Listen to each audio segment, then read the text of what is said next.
Le nouveau bateau il a été mis à l'eau le 12 août 2009. Pourquoi on a fait ce bateau-là? Parce que on estimait qu'il fallait suivre l'évolution des bateaux comme l'avait fait Prince de Bretagne, comme l'avait fait Actuel. Ils ont décidé de faire des bateaux neufs. Donc moi j'ai réussi à décider, mon partenaire Crêpe-Waouh, de faire un bateau neuf à nouveau pour rester dans le match tout simplement. Et réussir à lancer cette classe, qui était une classe qui existait depuis longtemps, mais qui n'était pas encore une classe très étoffée, vu qu'il y avait envoyé entre 4 et 6 bateaux lors des transats. Donc le jour où on a fait Crêpe-Waouh 3 en même temps que le Prince de Bretagne et que l'Actuel, ça faisait tout de suite 3 bateaux nouvelle génération, sans oublier le Crêpe-Waouh 2, qui lui n'était pas encore vendu et qui vient d'être vendu à Maître Jacques et Loïc Féquet comme skipper. Donc déjà la première des satisfactions pour moi, c'est de voir Gamin, qui est le premier Crêpe-Waouh, qui est là juste devant nous, qui est un bateau tout temps avec Philippe Laperge, de voir l'ancien Crêpe-Waouh 2, Maître Jacques avec Loïc Féquet, et de voir le Crêpe-Waouh 3 ici. Alors sans oublier bien sûr les bateaux ancienne génération comme l'ancien de Victorien et Russard, comme le bateau de la Lourouquayrol, le bateau d'Anne Cazeneuve, le Fenetrea qui était un skipper professionnel qui était sur le Crêpe-Waouh 3 lors de la Jacques Vabre 2009 qu'on a gagné, donc récemment, l'année dernière, à peu près à la même époque, quand on est parti du Havre pour rejoindre le Costa Rica.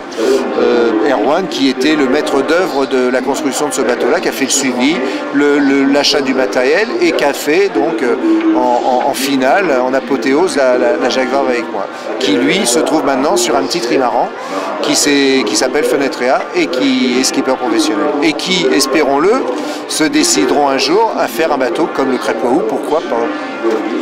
Qu'est-ce que tu as apporté comme amélioration par rapport à l'ancien Crêpe-Waouh?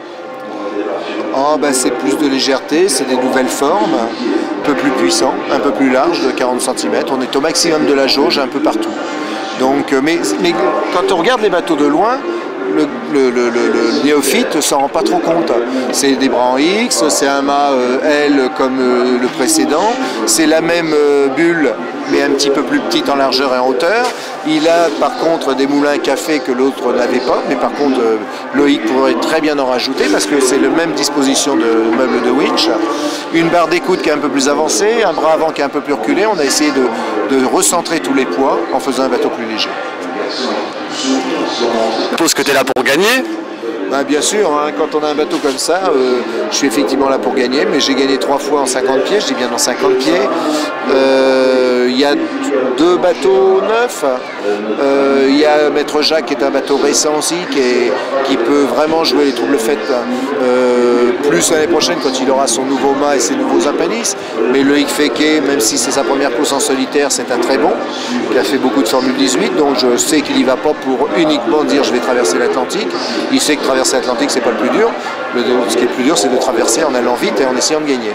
Donc c'est vrai que j'y vais pour gagner, mais le match va être serré et c'est l'intérêt. C'est pour ça qu'on travaille depuis des années pour cette multi 5 ans qui, ma foi, quand on regarde aujourd'hui, eh bien a de la gueule. Moi je suis content de passer sur le quai, de voir toute cette rangée des 12 bateaux multicoques 50.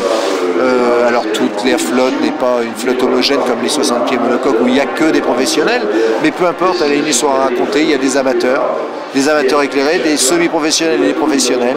Il y a des dentistes. À une époque, il y avait un pêcheur sur un des vieux bateaux. Il y a un assureur, enfin, je vais en oublier, c'est évident. Il y a Lionel Lemonchois qui a fait un carton plein il y a 4 ans, qui revient et qui a le courage de revenir dans la multicoque 50 pieds. Tous les skippers professionnels n'auraient pas eu ce courage-là. Certains auraient préféré rester sur le quai. Lui, il a dit pourquoi pas, peu importe la longueur, j'y vais. Bravo. Donc c'est une classe qui commence à avoir de la gueule. Et je suis content. Il reste une semaine avant le départ. Tu es prêt? Tu as encore quelques préparatifs à faire? Non, on n'a plus rien à faire. On n'a plus rien à faire si ce n'est qu'on bricole pour pouvoir plomber l'arbre d'hélice, parce qu'il a été décidé de plomber les arbres d'hélice et je veux que ce soit fait correctement. Mais c'est tout, la nourriture est à bord. J'ai plus qu'à mettre mon sac à dos et c'est parti. Donc à la limite demain je peux partir. Je me demande si je vais pas partir demain d'ailleurs, pour être sûr de gagner. Mais on va peut-être le voir.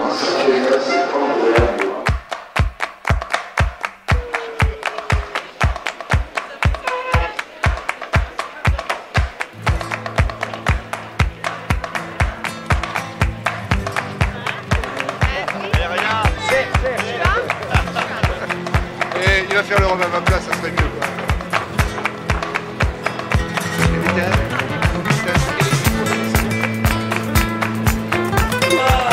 a dû aller dire depuis.